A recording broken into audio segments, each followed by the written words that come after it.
Normalde yine bir imanımda ben de yoğunluğu var böyle böyle.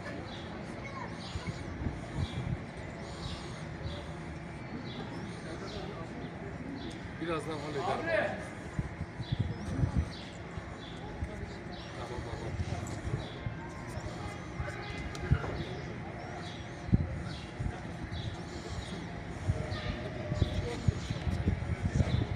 İnşallah.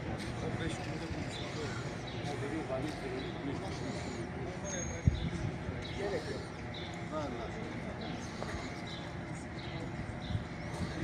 Hocam buradan geçiş yok. Şuradan yok. Karşıya geçebilirsiniz. Karşıya geçebilirsiniz. Niye çıkış görevleri farklı?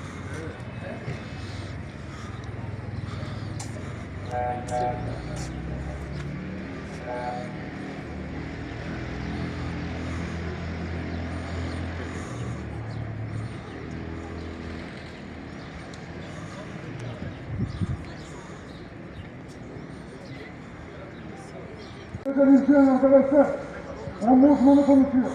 Herkes tuttu gerisine, kimse bakmasın çantaya. Tekrarlıyorum. Şehir gibi izlemeyin. Lütfen tuttu gerisine, ombudsmanı konuşuyor.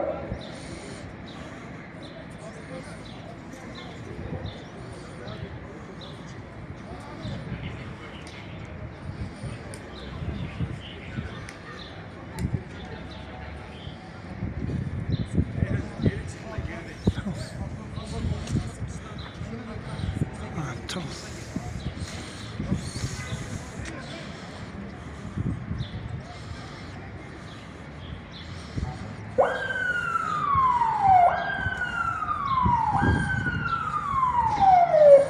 Traktörlü patlama!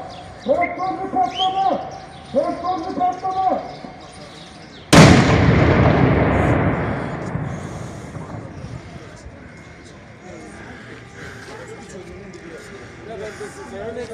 Orospu çocuğunun biri bunu Benim elbise.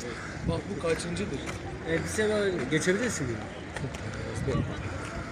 Ben biliyorum da. Geçebiliyor muyuz? Şu an değil.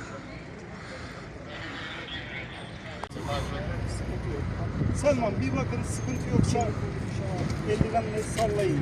Kimlik